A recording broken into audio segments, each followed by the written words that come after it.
നമസ്കാരം. പതിരും കതിരും.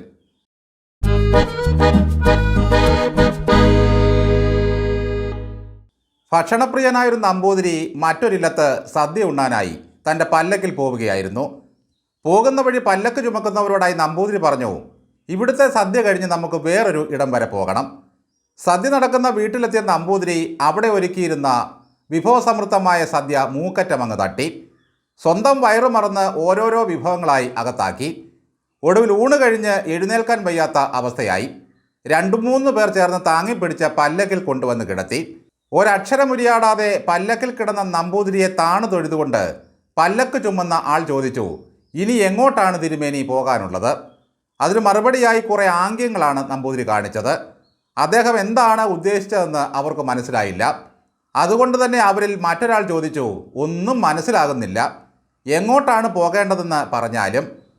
അത് കേട്ട നമ്പൂതിരി കിടന്ന കിടപ്പിൽ വായിൽ നിന്ന് എന്തോ ഒരു സാധനം ഊക്കോടെ പുറത്തേക്ക് തുപ്പി.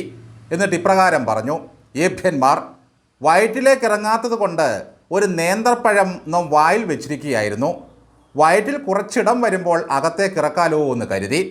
നിൻ്റെയൊക്കെ മുടിയാൻ നേരത്തെ ചോദ്യം കാരണം വായിൽ കരുതി വെച്ച പഴം നമുക്ക് നഷ്ടമായി. ചോദ്യങ്ങൾ പലത് വന്നിട്ടും ഒരക്ഷരം മിണ്ടാതെ പല്ലക്കിൽ കിടന്ന ഈ നമ്പൂതിരിയെ പോലെ രാഹുൽ മാങ്കൂട്ടത്തെ ഒന്ന് സങ്കല്പിച്ചു നോക്കൂ. ചറപറ മാധ്യമങ്ങൾ വളഞ്ഞു നിന്ന് ചോദ്യം ചോദിക്കുകയായിരുന്നു. രാഹുലാണെങ്കിൽ ഊതി ഊതി ചായ കുടിച്ചും പഴംപൊരി തിന്നും ചവച്ചുകൊണ്ടിരുന്നു. ചോദ്യങ്ങൾ കലശലാകുമ്പോൾ കഴിച്ചുകൊണ്ടിരുന്ന ഉണ്ടംപൊരിയോ ഊത്തപ്പമോ പുറത്തേക്ക് നീട്ടിത്തുപ്പി ഇവന്മാരെ 2 തെറി പറയും എന്നാണ് കരുതിയത്. ചക്കപ്പഴത്തിൽ ഈച്ച പൊതിയും പോലെയാണ് രാഹുൽ മാങ്കൂട്ടത്തെ മണിയനീച്ചകളെ പോലെ ഈ മാപ്രകൾ വട്ടം ചുറ്റി നിന്നത്.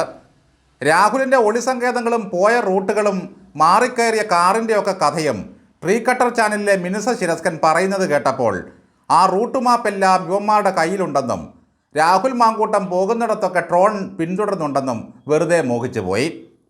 ബില്ലാദിനെയും സദ്ദാം ഹുസൈനെയും ഒക്കെ ഒളിയിടത്തിലെ ഗുഹയിൽ നിന്നും സൈന്യം പെരിച്ചാഴി എന്ന വണ്ണം പുകച്ച് പുറത്തു ചാടിച്ച് കഴുത്തിന് തൂക്കിപ്പിടിച്ച് കൊണ്ടുവരുന്നത് പോലെ പിണറായി വിജയൻ്റെ പോലീസ് രാഹുൽ മാങ്കൂട്ടത്തിനെ പിടിച്ചു വലിച്ചു കൊണ്ടുവരുന്ന രംഗം കാണാൻ കൊതിച്ചിരുന്നവർ എത്രയെത്രയാണ്. മുരളീധരനും സതീശനും ഇടയ്ക്കിടയ്ക്ക് പിണറായിയെയും അദ്ദേഹത്തിൻ്റെ സൈന്യത്തെയും മൂപ്പിച്ചുകൊണ്ടിരുന്നു. രാഹുൽ മാങ്കൂട്ടത്തിനെ പിടിക്കാൻ കഴിയുന്നില്ലെങ്കിൽ അത് പിണറായി സർക്കാരിൻ്റെയും ആഭ്യന്തരത്തിൻ്റെയും കുഴപ്പമാണെന്ന് അവർ പറഞ്ഞു. എന്തായാലും അടുത്ത കാലത്തായി മുരളീധരനും VD സതീശനും തമ്മിൽ വലിയ കമ്പനിയാണ്. ഒരു പരിപാടിയിൽ മുരളീധരൻ സതീശനെപ്പറ്റി പറഞ്ഞത്, എൻ്റെ അച്ഛനെ വേട്ടയാടാത്ത ഒരേ ഒരു നേതാവ് സതീശൻ മാത്രമാണെന്നാണ്. സതീശന് രാഷ്ട്രീയത്തിൽ നല്ല ഭാവി ഉണ്ടെന്നും കാച്ചി. രാഹുൽ മാങ്കൂട്ടത്തിന് കൊടുക്കാൻ കരുതി വച്ചിരുന്ന DYFIയുടെ എത്രയോ പൊതിച്ചോറുകളാണ് പാഴായിപ്പോയത്. തൻ്റെ ഏത് രാഷ്ട്രീയ നിലപാടുകളും പ്രസ്താവനകളും പിണറായി വിജയൻ്റെ ഉച്ചിക്കടിക്കുന്ന ഒരു പദ്ധതിയാക്കി മാറ്റുന്ന രാഹുൽ മാങ്കൂട്ടത്തിൽ ഹീനമായ ബലാത്സംഗ കേസിൽ പ്രതിയായി ഒളിജീവിതം നയിക്കുമ്പോൾ പോലും ആഭ്യന്തര വകുപ്പിനെ വെല്ലുവിളിച്ച് പിണറായി വിജയനുമേൽ രാഷ്ട്രീയ വിജയം നേടി. പിണറായി വിജയൻ്റെ ലോകോത്തര ബ്രാൻഡായ പോലീസിൻ്റെ തലയിൽ ഒരു കോഴിത്തൂവൽ ചൂടിച്ചു കൊടുത്തു രാഹുൽ മാങ്കൂട്ടത്തിൽ. എന്തൊക്കെ മാന്ത്രിക വിദ്യകൾ ചെയ്താലും നശിപ്പിക്കാൻ കഴിയാത്ത ഒരത്ഭുത ജന്മമായി ഈ കൂട്ടത്തിൽ മാറി. ജരാസന്ധനെ കൊല്ലാൻ എന്തെല്ലാം മാർഗങ്ങളാണ് പാണ്ഡവപക്ഷം പ്രയോഗിച്ചത്. തല തല്ലിത്തകർത്താലും വലിച്ചു കീറി 2ആയിട്ടെറിഞ്ഞാലും അയാൾ ജീവൻ വെച്ച് വരും.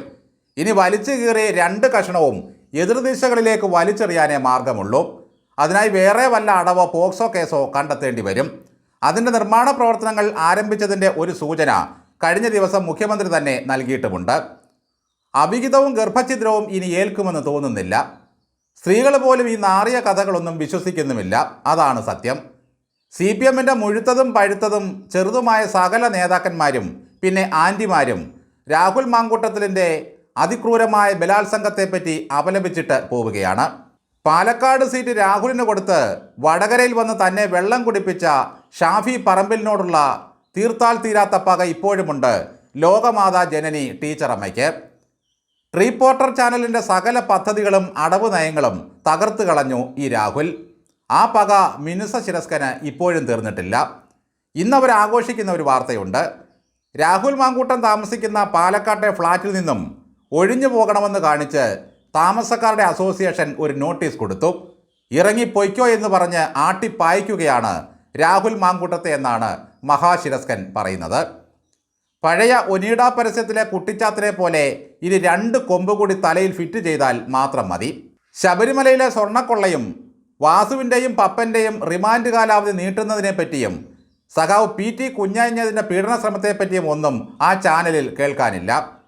രാഹുൽ മാങ്കൂട്ടം വിഷയത്തിൽ കോൺഗ്രസ് തമ്മിൽ തല്ലി പിരിയുന്നു എന്നൊക്കെയാണ് ദിവസം 2 നേരമുള്ള അവരുടെ വാർത്ത. മാങ്കൂട്ടത്തിനെതിരെയുള്ള 2 കേസുകളും ഇനി 2ആയിട്ട് അന്വേഷിച്ചാൽ ശരിയാകില്ലത്രേ. അതുകൊണ്ട് പൂങ്കുഴലിയുടെ നേതൃത്വത്തിൽ 2 കേസും ഒറ്റ സംഘമാണ് ഇനി പരിഗണിക്കുന്നത്.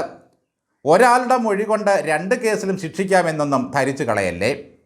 ഇലക്ഷൻ കഴിയുന്ന ഇന്നലെ തലേന്ന് വരെ എന്തൊക്കെ ബഹളങ്ങളായിരുന്നു. 1-ാമത്തെ കേസ് അന്വേഷിക്കാൻ ഒരു പ്രത്യേക ടീം, 2-ാമത്തെ കേസ് അന്വേഷിക്കാൻ പൂങ്കുഴലിയുടെ നേതൃത്വത്തിൽ വേറൊരു ടീം. ഇലക്ഷൻ കഴിഞ്ഞതോടെ അന്വേഷണത്തിൻ്റെ ചൂടൊക്കെ അങ്ങ് കുറഞ്ഞു.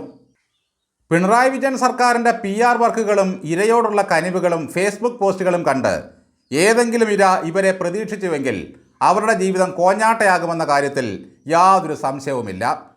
രാഷ്ട്രീയപരമായി ഉപയോഗിക്കാൻ ഏതെങ്കിലും പെണ്ണുകേസ് കിട്ടിയാൽ ഇവർക്ക് കുശാലായി.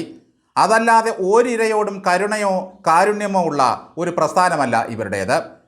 ശത്രുക്കൾക്കുമേൽ രാഷ്ട്രീയ ആവശ്യത്തിന് ഉപയോഗിക്കാൻ പറ്റിയ പെണ്ണുങ്ങളോട് മാത്രമേ ഇവർക്ക് സഹാനുഭൂതിയുള്ളൂ. എന്തായാലും ചാനലുകളിൽ രാഹുലിൻ്റെ ഇരയ്ക്ക് വേണ്ടി കണ്ണീർ പരമ്പരകൾ അവതരിപ്പിച്ച അവതാരക ശിരോമണികളെല്ലാം വല്ലാത്ത നിരാശയിലാണ് ഇപ്പോൾ.